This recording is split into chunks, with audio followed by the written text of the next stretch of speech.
Hey, my name is Jack, and this is a Leaguestart guide for the 3.25 Path of Exile League, Settlers of Kalguur. Like most other people, I've been looking at the patch notes and realized, wow, melee has gotten a lot of buffs. Sadly, PoE isn't quite ready yet, so I had to kind of fix some stuff myself. But well, it looks pretty good nonetheless. The added damage effectiveness they gave to all the melee skills made them actually very viable. And the removal of totems frees up a lot of space for some other stuff in the sockets, which is very nice. The tree, it's a Marauder tree. We're gonna play Berserker. Berserker got a lot of buffs with Rage. Rage does a lot of damage now. It's also a lot easier to get. And that is also crit build, so we're gonna take Flower of Savagery over here, and of course Aspect of Carnage, but most importantly 50% increased effect of Rage. Together with the Rage stacks we have, that's already a lot of damage. Looking at 3, let me point out some stuff. We don't have Cannot Be Stunned from Rage anymore, so we're gonna take Unwavering Stance. There's no way around it. Need to be immune to stun. Then this really nice tree is important for accuracy. We're gonna fix accuracy together with this node, versatility, which is also gonna fix our attributes with dexterity, intelligence. Over here, leech is instant, very important. We're not a slayer, right? We're gonna need that node. This node is also really important for the critical strike chance it gives on the 2 left nodes. Other than that, this armor node is always really nice. Solo steel, all maximum elemental resistance, just amazing. This one from the armor mastery, which gives all res if all of your equipped armor pieces have armor.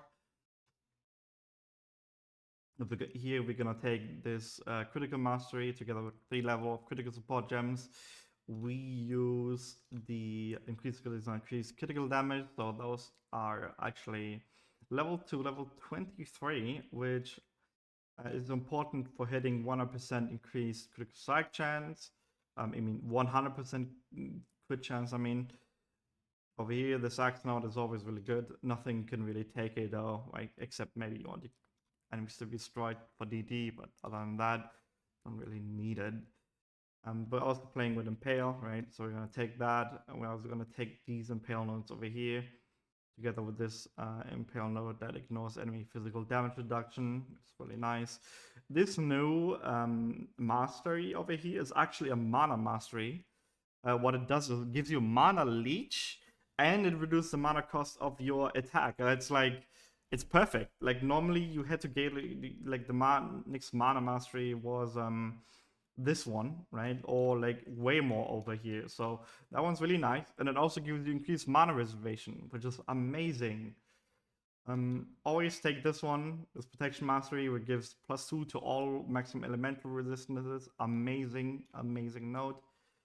Other than that, the usual stuff, like, right, you get damage over here, impale effect, these damage nodes, get some damage nodes over here, like the crit nodes over here, the increased, reduced 30% from the critical mastery, from extra critical strike, puts us together with the armor one at 60% reduced.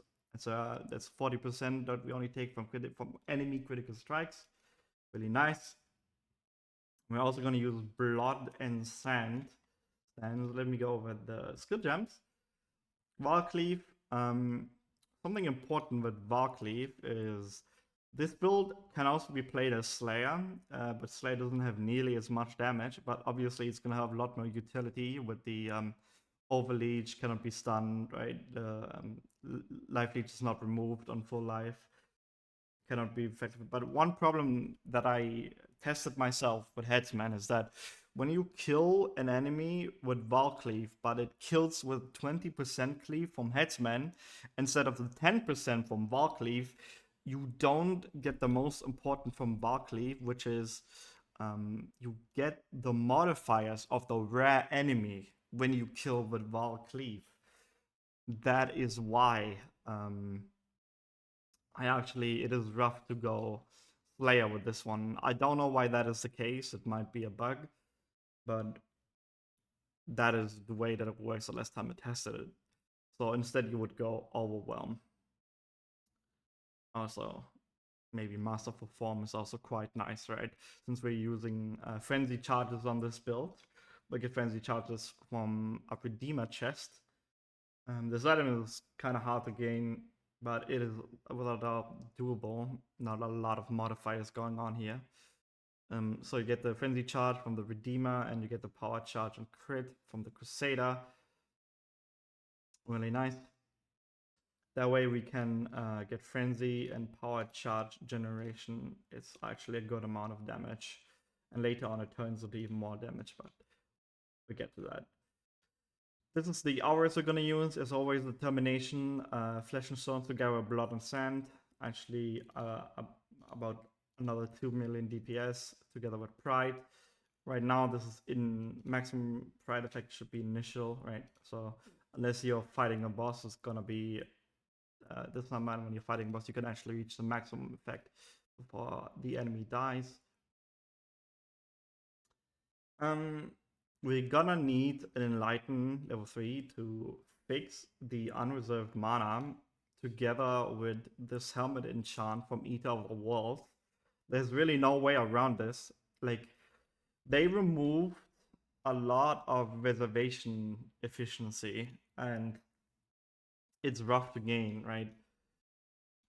You also need the Sovereignty Anoint. Like, it's rough. Like, early on, you won't be using Determination, and that is how you deal with that. Other than that, Vaal Molten Shell setup with increased duration. These numbers are important that you take this, keep this level 10 in this level 1, so triggers on the lowest amount of damage taken, together with Berserk. Sorry. And these are the cries that I would use. Sadly, they're not in PoE yet, so I don't know like the numbers right now. Right now, they don't really do anything. 80% fast attacks, life tap classic, and the war banner, which I've disabled right now because it's also not accurate. War banners does not reserve mana anymore. But most importantly, war banner has a new modifier which is 4% more physical damage per valor stack. So definitely a lot of damage in that. I'll see it when PoE gets updated. Items. You want a Flesh Ripper because of the increased critical strike chance, right? The crit build, we're trying to hit 100% critical strike chance. The increased critical strike chance roll is the most important one. The other ones can be lower, can be higher, whatever. The accuracy rating is also important. This build is tight on accuracy. Since we don't get a lot from any other, like, mostly try to fix it on the tree instead of trying to fix it on items to keep place for other items. As I said before, increased mana reservation efficiency of skill. Very important. Eater of Worlds implicit. Then you can early on craft 30% intelligence on it. Also, the accuracy rating, again, doesn't matter if it's like on helmet or the other pieces. Just make sure you get that high accuracy rating roll. Body armor early on, obviously not gonna have that, right? You're not gonna have the double influence item. Early on, you're gonna probably have something more like this, right? And it would also be then early on to better use Blood Rage, and you also don't have a Vuln hit ring from the Warlock influence, which you are going, right? Which is, no, where is it? God damn it. Here, cursed enemies with vulnerability hit, important, right? When you hit mid to late game. But early on, instead, it would be better to use Assassin's Mark with Mark on hit, right? Really easily, just don't even need to think about it. It's automated. It gives you crit strike and gives you crit strike multiplier. And you gain power charges when that guy is slain, right? So it's also a little bit of power charge gain plus the frenzy charge gain from Blood Rage, which, I mean, is not there on bosses, sadly.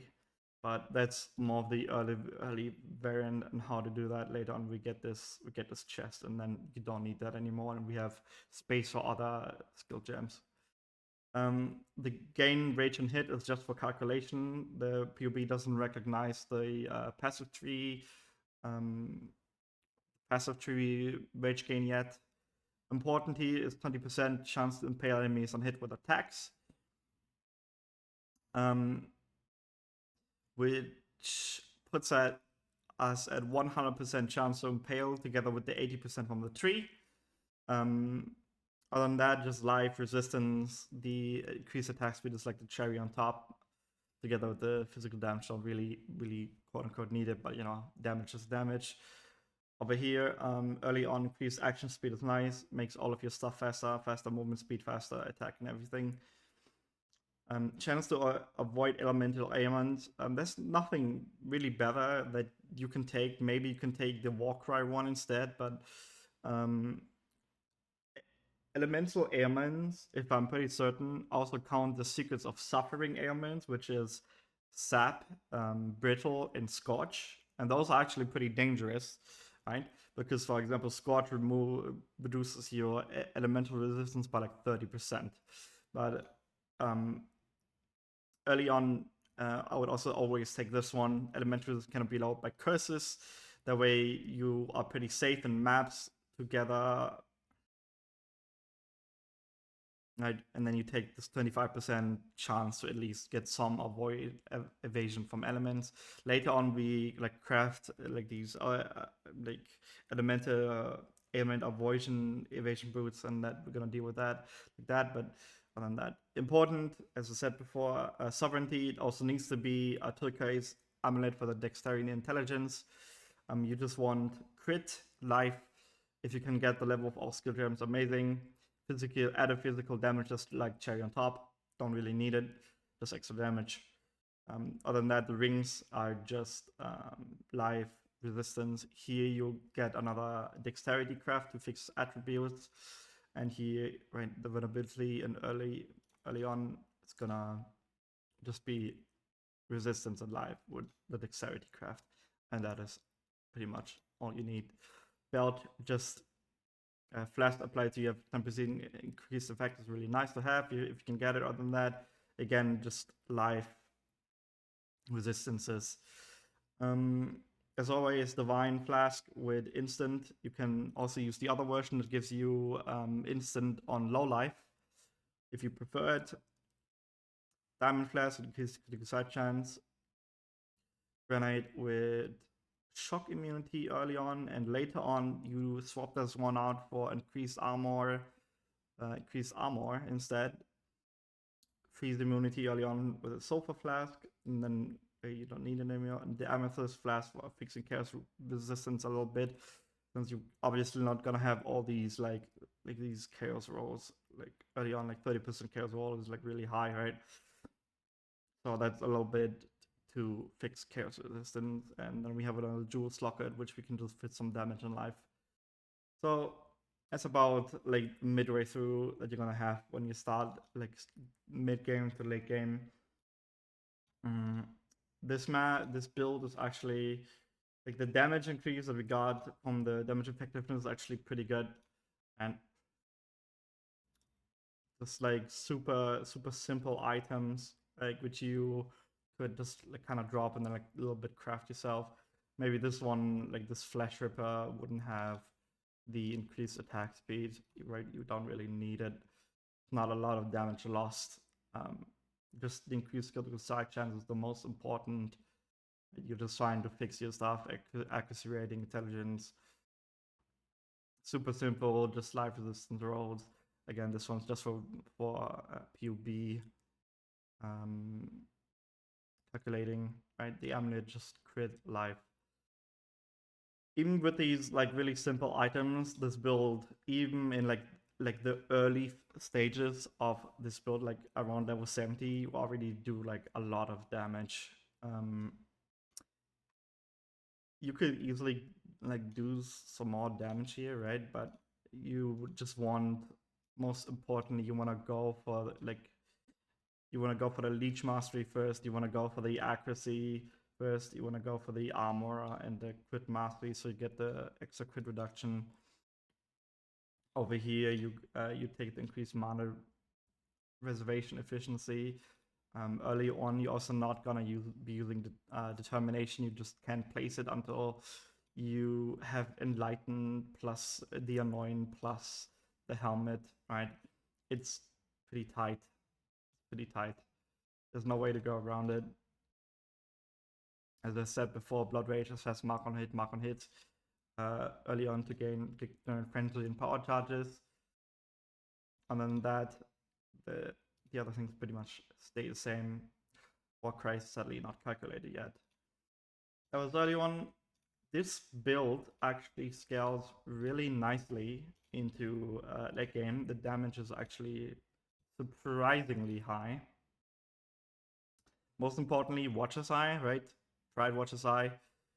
You can get some other modifiers on this.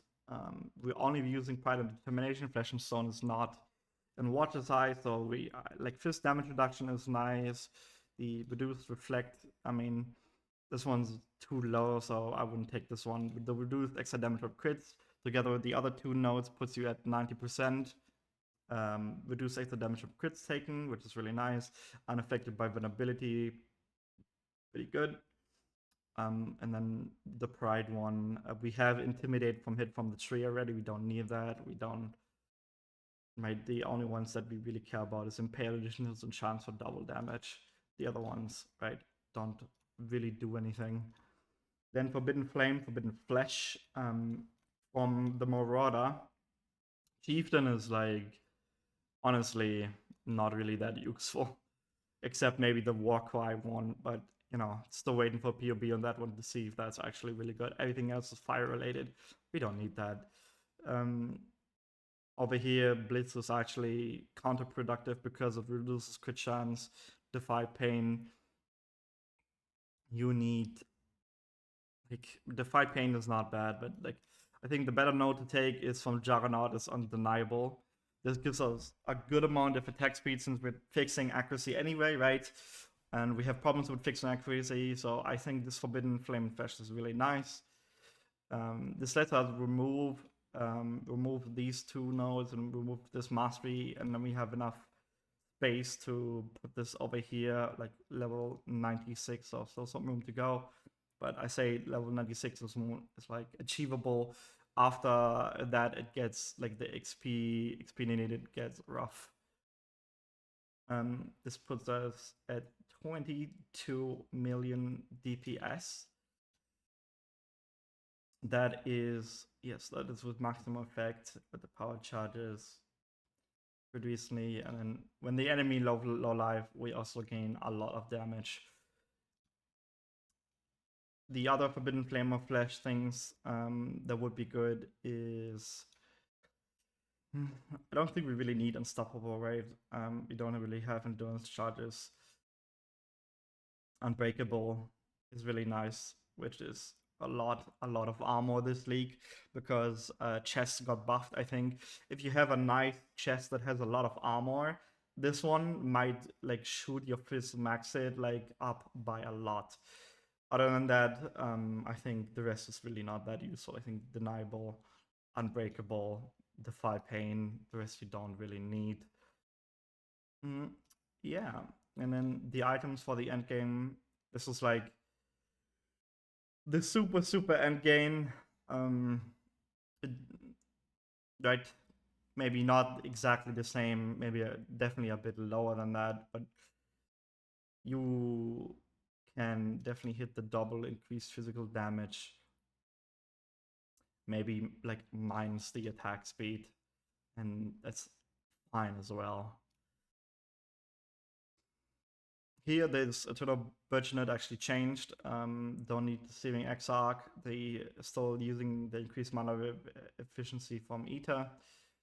Here we actually get Warlord to get maximum power charge and Global Critic Stack multiplier. Don't need the intelligence anymore. We can fix it on other items. This one didn't really change. Don't need to change. Just higher cold res on it. these gloves are actually wrong. These shouldn't be spike gloves because implicits override the implicit of the spike gloves, so it doesn't make any sense to put that in here. Pretty much they're the same, just high resistances.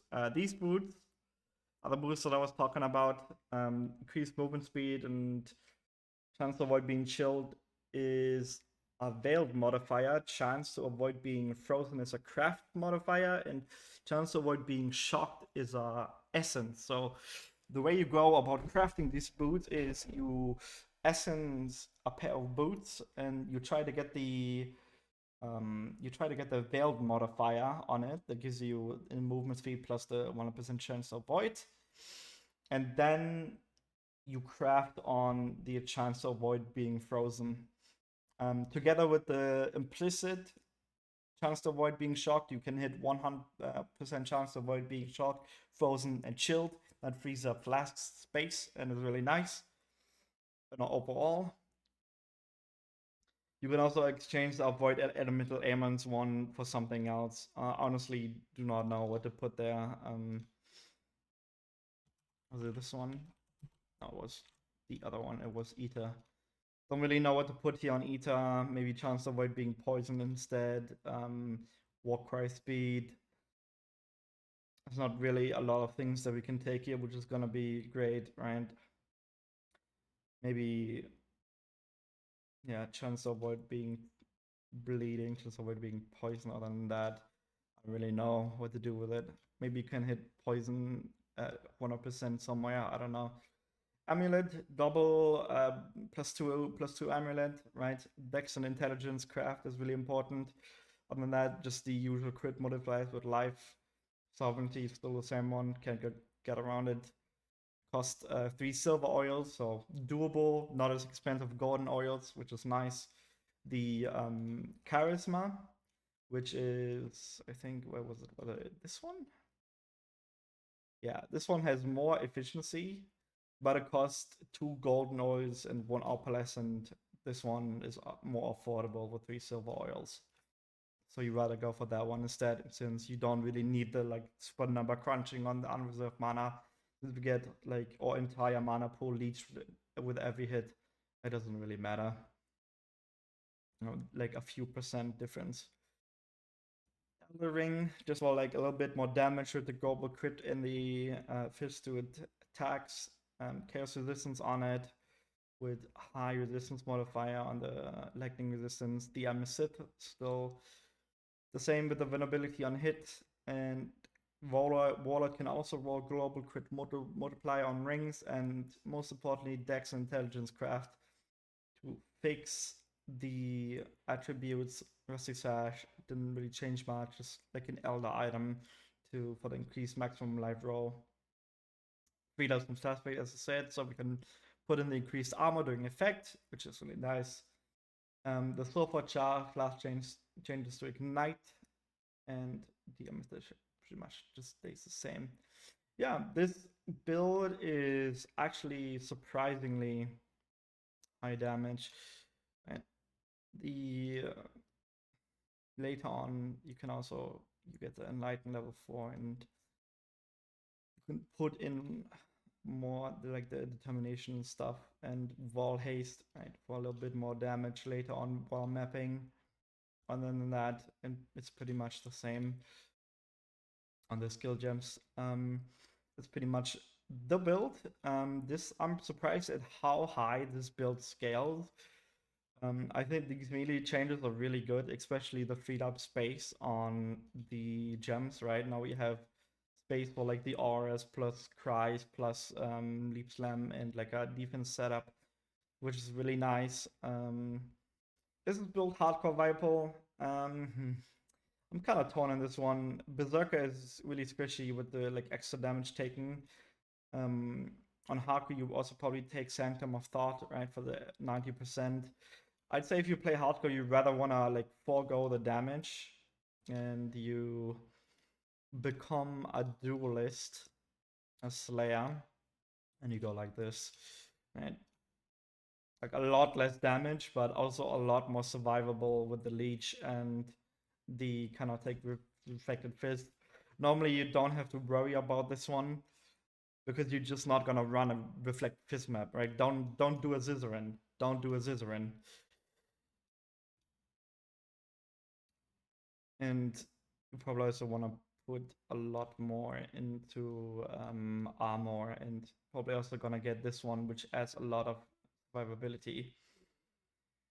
But yeah, I'd say it's more doable on a duelist than a berserker, right?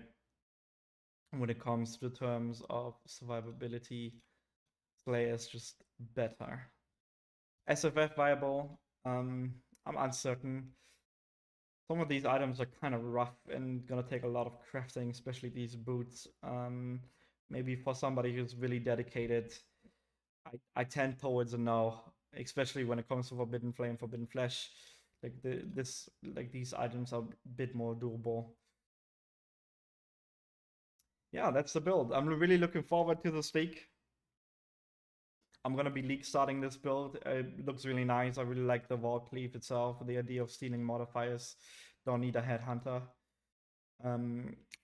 You could also pretty much change like this gem for any other melee gem that got buffed recently, like sweep or like fucking bone shatter. It's more of a Khan thing.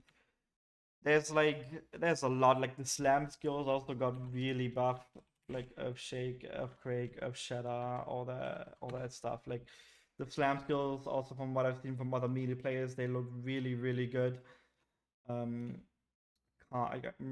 is working on one of the builds for that. Yeah, so I'm gonna be pumping out some of the stuff that I was gonna try doing 3.24. Didn't really like Necropolis League. It just like it wasn't fun for me, so I just stopped playing, even though I had some fun stuff in the cooker. If you liked the video, leave a like, leave a subscribe. See you in Settlers of Kalguur. Bye.